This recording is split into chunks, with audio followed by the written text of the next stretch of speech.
My name is Father John Toepfer, and I'm a Capuchin Franciscan friar, and my ministry is in Colorado Springs, Colorado. I'm pastor of Our Lady of Guadalupe Catholic Church, and I'm in my 7th year there. Our Lady of Guadalupe is a church that ministers primarily to immigrants from all over Latin America, especially from Mexico.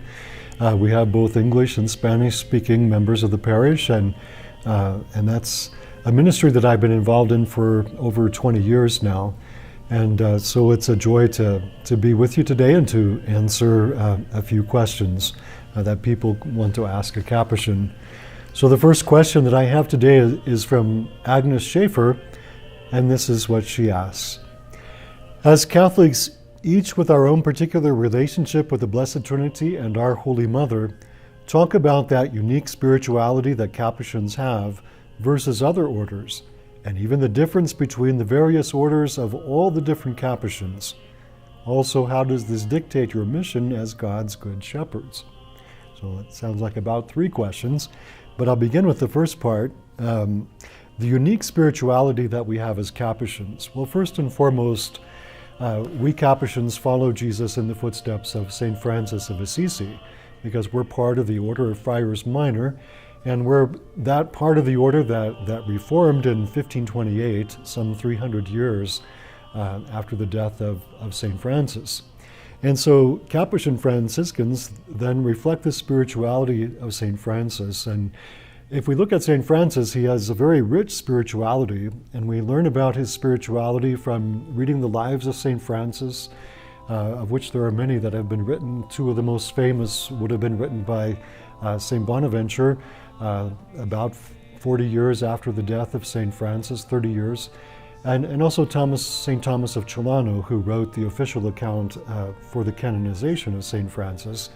And so we learn a lot about the spirituality of St. Francis from St. Bonaventure and St. Thomas of Celano.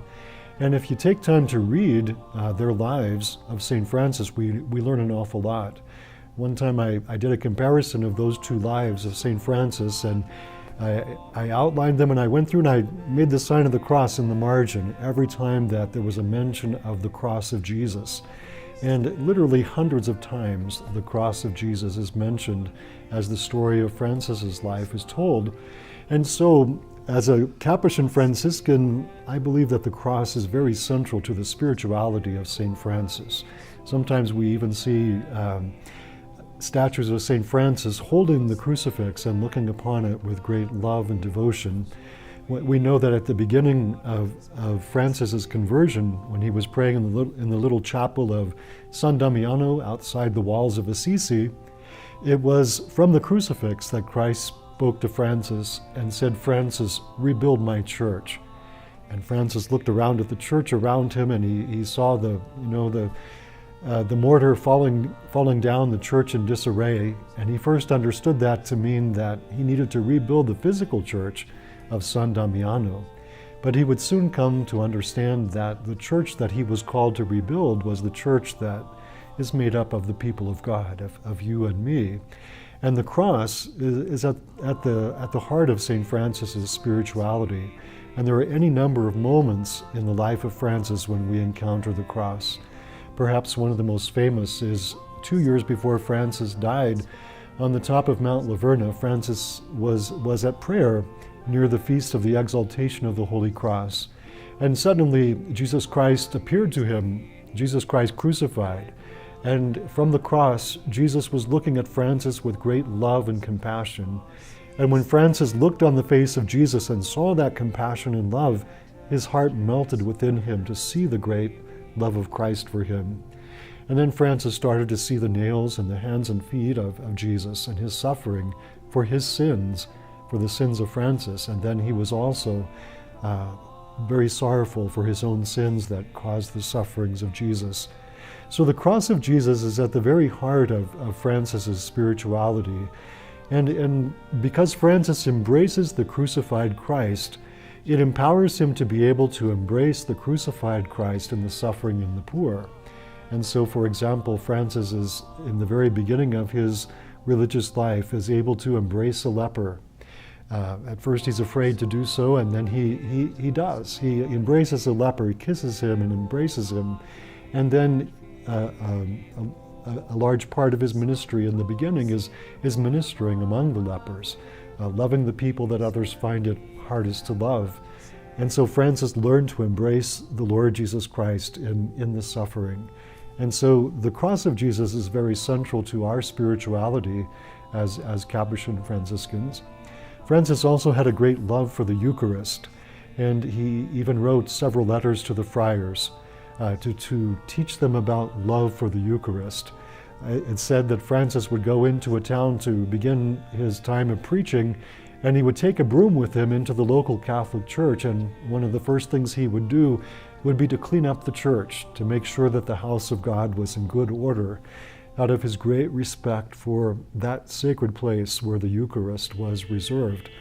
And Francis had that great love for the Eucharist, and he admonished the friars who were priests to treat the sacred mysteries with the greatest of respect.